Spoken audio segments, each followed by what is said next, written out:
ನಮಸ್ತೆ. ನಿಮ್ಮ ಹೆಸರು? ಲಕ್ಷ್ಮಮ್ಮ ಏನ್ ಕೆಲಸ ಮಾಡ್ತೀರಾ? ಹೌಸ್ ಕೀಪಿಂಗ್ ಕೆಲಸ. House keeping. ಒಳ್ಳೆ ಕೆಲಸ. ಸಮಾಜವನ್ನ ಶುದ್ಧೀಕರಿಸ್ತಾ ಇರೋರು ನೀವು. ಒಳ್ಳೆ ಕೆಲಸ. ಅಕ್ಕ, ನೀವು ಬಿಗ್ ಬಾಸ್ ನೋಡ್ತೀರಾ? ಹೌದು. ನಿಮ್ಗೆ ಯಾರು ಇಷ್ಟ? ನಮ್ಗೆ ಗಿಲ್ಲಿನಿ. ಗಿಲ್ಲಿ. ನೀವ್ ಯಾವ ಊರವರು? ನಾವು ಕೋಲಾರ.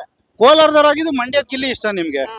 ಯಾಕೆ ಗಿಲ್ಲಿ ಇಷ್ಟ ನಿಮ್ಗೆ? ತುಂಬಾ ಇಷ್ಟ ಅವನು. ಕಾಮಿಡಿ ಮಾಡೋದ್ರಲ್ಲೂ ಅಷ್ಟೇ ಚೆನ್ನಾಗ್ ಮಾಡ್ತಾನೆ, ಇದು ಹಂಗೆ ಮಾಡ್ತಾನೆ. ಏನ್ ಇದು ಹಂಗೆ ಮಾಡ್ತಾನೆ? ಕಾಮಿಡಿನೂ ಮಾಡ್ತಾನೆ, ಆಟನೂ ಚೆನ್ನಾಗ್ ಆಡ್ತಾನೆ. ಚೆನ್ನಾಗ್. ಮತ್ತೆ ಗಿಲ್ಲಿಗೆ ಎಲ್ಲರೂ ಟಾರ್ಚರ್ ಮಾಡ್ತಿದ್ದಾರೆ, ಗಿಲ್ಲಿನ ಹೊರಗಡೆ ಕಳಿಸ್ಬೇಕು ಅಂತ ಪ್ಲಾನ್ ಮಾಡ್ತಿದ್ದಾರೆ. ಅದು ಅವ್ರು ಏನ್ ಕುಲ್ ಕಲ್ತಾರೋ, ಅವ್ರು ಏನ್ ಹೊಟ್ಟೆ ಕಿಚ್ಚ ಕಲ್ಸ್ತಾರೋ ಗೊತ್ತಿಲ್ಲ. ಅವ್ನ್ ಕಾಮಿಡಿ ಮಾಡ್ತಾನೆ ಅಂತಾನೆ, ಆದ್ರೆ ಅವ್ನ ಆತರ ಅಲ್ಲ. ಅವ್ನ್ ಕಷ್ಟಪಟ್ಟು ಇದ್ ಮಾಡ್ಬೇಕು, ನಾನು ಇದ್ ಮಾಡ್ಬೇಕು ಅಂತ ಅವನ ಆಸೆ. ಆದ್ರೆ ಕೆಲವ್ರಿಗೆ ಅವ್ನ ಇರೋದೇ ಇಷ್ಟ ಇಲ್ಲ ಅಂತಾರ ನಡ್ಕೊಂತಾರ. ಹುಡುಗಿ ಹೊಡೆದಿದ್ದು ತಪ್ಪು, ಅದು ಹುಡುಗಿ ಹೊಡೆದಿದ್ದು. ಇನ್ನು ರಕ್ಷಿತಾ ಅಂತಾರಲ್ಲ, ಅವಳು ಒಂದ್ ಸ್ವಲ್ಪ ಡ್ರಾಮಾ ಆಡ್ತಾಳ. ಅವಳು ರಕ್ಷಿತಾನೇ ಡ್ರಾಮಾ. ಈಗ ಗಿಲ್ಲಿನ ಹೆಂಗಾದ್ರೂ ಮಾಡಿ ಹೊರಗಡೆ ಕಳಿಸ್ಬೇಕು, ಇವನೇನು ಆಟ ಆಡೋದಿಲ್ಲ, ಲವ್ ಮಾಡ್ಕೊಂಡು ಕಾವು ಕಾವು ಅಂತ ಓಡಾಡ್ತಾನೆ ಅಂತ ಹೇಳ್ತಾರೆ. ಅದು ಸತ್ಯನಾ? ಸುಳ್ಳು ಸರ್. ಸುಳ್ಳು. ನಾವೇ ನೋಡ್ತೀವಲ್ಲ ಕಣ್ಣಾರ. ಇಲ್ಲ ಸರ್, ಅದ್ ಯಾರು ಹೇಳಿದ್ರು ಅವನ ತರ ತಮಾಷೆ ಆಡ್ತಾನೆ ಹೊರ್ತು, ಕಾಮಿಡಿ ಆಡ್ಕೊಂಡೇ ಬರ್ತಾನೆ ಹೊರ್ತು ತರ ಕೆಟ್ಟ ಉದ್ದೇಶ. ಈಗ ನೀವೆಲ್ಲರೂ ಕೂಡ ಕರ್ನಾಟಕದಾದ್ಯಂತ ಎಲ್ರು ಗಿಲ್ಲಿ ಬೇಕು ಅಂತೀರಾ, ಆದ್ರೆ ಗಿಲ್ಲಿನೇ ಕಳಪೆ ಅಂದ್ಬಿಟ್ಟು ಜೈಲ್ಗೆ ಹಾಕ್ಬಿಟ್ಟಿರಲ್ಲ. ಅದು ಏನು ಅವಾಗ ಒಂದ್ ಟ್ರಿಪ್ ನಾನ್ ನೋಡಿರ್ಲಿಲ್ಲ, ಏನ್ ಹಾಕಿದ್ದು ಅಂತ. ಆಮೇಲೆ ನೋಡಿದ್ಮೇಲೆ ನನ್ ತಪ್ಪು ಅಂತ ಅನಿಸಿಲ್ಲ. ಈಗ ಗಿಲ್ಲಿ ಬಡವ ಅಂದ್ಬಿಟ್ಟು ಬರೀ ನೀನು ಬನಿ ನಿಕೊಂಡು ನಾನು ಬಡವ ಅಂತ ತೋರ್ಸ ಗೆಲ್ಲಕ್ ಬಂದಿದ್ಯಾ ಅಂತ ಇಬ್ರು ಅವಮಾನ ಮಾಡಿದ್ರು. ಅದು ಸತ್ಯನಾ? ಅದು ಸುಳ್ಳು ಸರ್. ಅವನೇನು ಅವ್ನ ಹೊಟ್ಟೆಪಾಡಿಗೆ ಅವ್ನ ಮನ್ಸಲ್ಲಿ ಏನ್ ನೋವು ಇದು ಅಂತ ಅವ್ನು ಬಂದವನೇ ಅಲ್ವಾ. ಈ ತರ ಡ್ರಾಮಾ ಆಡ್ಕೊಂಡಿರಂಗಿದ್ರೆ ಬರ್ತಿರ್ಲಿಲ್ಲ ಬಿಗ್ ಬಾಸ್ಗೆ. ಅಲ್ಲೇ ಡ್ರಾಮಾ ಆಡ್ಕೊಂಡಿರೋನು ಅಲ್ವಾ. ಅವ್ನ ಕಷ್ಟ ಇರತ್ತಕ್ ತಾನೇ ಅವ್ನಿಗೆ ಬಿಗ್ ಬಾಸ್ ಬಂದಿರೋದು. ಅನ್ಯಾಯ ಧರ್ಮ ಸುದೀಪ್ ಸರ್ ಸಾರೆ ಕೊಡ್ತಾರೆ. ಅನ್ಯಾಯ ಧರ್ಮ ಸುದೀಪ್ ಸರ್ ಅಂದ್ರೆ ದೇವ್ರ ಅವರ ಪ್ರಕಾರ. ಈಗ ನ್ಯಾಯ ತೀರ್ಮಾನ ಕರೆಕ್ಟ್ ಆಗಿ ಕೊಡೋದು ಅಂದ್ರೆ ಅವರೇ ಕೊಡೋದು.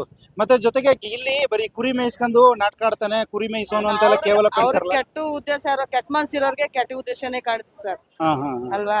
ಒಳ್ಳೆ ಮನ್ಸಿರೋರ್ಗೆ ಒಳ್ಳೇದೇ ಕಾಣಿಸ್ತೆ. ಅದು ಯಾರಿಗೂ ಕೆಟ್ಟದು. ಕೆಟ್ಟ ಮನ್ಸಿರೋರ್ಗೆ ಒಳ್ಳೇದು ಅಂತ ಬಯಸೋರ್ಗೆ ಅದೆಲ್ಲ ಕೆಟ್ಟದ್ದು ಕೂಡ ಒಳ್ಳೇದೇ ಕಾಣಿಸ್ತೆ. ಈಗ ಗಿಲ್ಲಿ ಒಂದ್ ಆಟ ಸರಿಯಾಗಿ ಆಡ್ಲಿಲ್ಲ ಅಂತ ಹೇಳಿ ಇವತ್ತಿನ ಇದ್ರಲ್ಲಿ ತೋರ್ಸವ್ರೆ. ಅವ್ನು ವೇಸ್ಟ್, ಏನು ಪ್ರಯೋಜನ ಇಲ್ಲ ಅಂತ ಎಲ್ಲ. ನೋಡಿಲ್ಲ ಸರ್. ಅಲ್ಲ, ನೀವು ನೋಡಿಲ್ಲ, ಇವತ್ತು ರಾತ್ರಿ ನೋಡ್ತೀರಿ.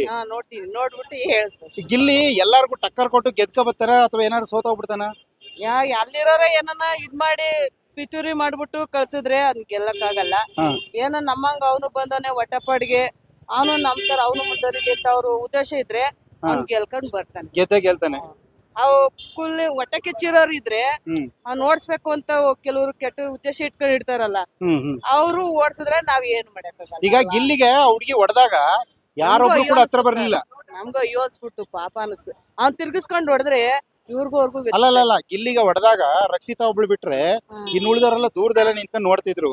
ಯಾರು ಹತ್ರ ಬಂದಲ್ಲಿ ಯಾವ ಕಾರಣಕ್ಕೆ ಬರ್ಲಿಲ್ಲ ಅವರೆಲ್ಲರೂ. ಅದೇ ಹೋಗ್ಬಿಟ್ರೆ ಈಗ ನಮ್ಮನ್ನು ಬಿಗ್ ಬಾಸ್ ಇಂದ ಹೊರಗಡೆ ತಳ್ಬಿಡ್ತಾರಲ್ಲ, ನಾವ್ ಸಪೋರ್ಟ್ ಹೋಗಿ ನಿಂತ್ಕೊಂಡ್ರೆ ಅಂತ ಏನೋ ಬಂದಿಲ್ಲ ಅನ್ಸುತ್ತೆ ಅವ್ರು. ಅಲ್ಲ, ತಪ್ಪು ತಾನೇ ಹೊಡೆದಿದ್ದು. ತಪ್ಪು ಸರ್. ಬಿಗ್ ಬಾಸ್ ಏನನ್ನ ತಪ್ಪು ಮಾಡಿದ್ರೆ ಸರ್ ಸುದೀಪ್ ಸರ್ ಇದ್ರು ಹೇಳ್ಬೇಕಾಗಿತ್ತು, ಬಿಗ್ ಬಾಸ್ ಅವ್ರಿಗೆ ಹೇಳ್ಬೇಕಾಯ್ತು.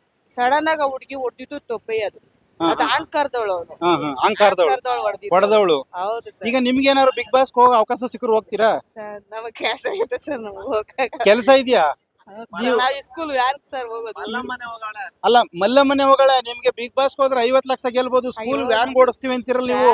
ನಾವು ಅದದ್ದು ಆಸೆ ಇಲ್ಲ ಸರ್. ನಮ್ಗ ಅದ್ರ ಆಸೆ ಇಲ್ಲ. ಬಡವ ನಮ್ಗೆ ಎಷ್ಟು ಕೊಟ್ಟವನ ಅಷ್ಟೇ ಸರ್. ಬಡವ ನಿಮ್ ಮಡಗ್ದಂಗಿರುವಂತೀರಿ. ಒಳ್ಳೇದು ಅಲ್ಗ ಬೇಡ. ನಾವ್ ಅತಿ ಆಸ್ತಿ ತುದಿಗ್ ಹೋಗೋದ್ ಬೇಡ, ಇದ್ದಿದ್ರೆಲ್ಲ ಬದುಕ್ಬೇಕು. ಗಿಲ್ಲಿ ಇದೇ ತರದಿಂದಾನೇ ಫೇಮಸ್ ಅಲ್ವಾ, ಹೌದು ಸರ್. ಅದಕ್ಕೆ ನಿಮ್ಗೆ ಗಿಲ್ಲಿ ಇಷ್ಟ ಆಗ್ತಾನೆ. ಆಯ್ತು, ಒಳ್ಳೇದಾಯ್ತು, ಥ್ಯಾಂಕ್ಸ್.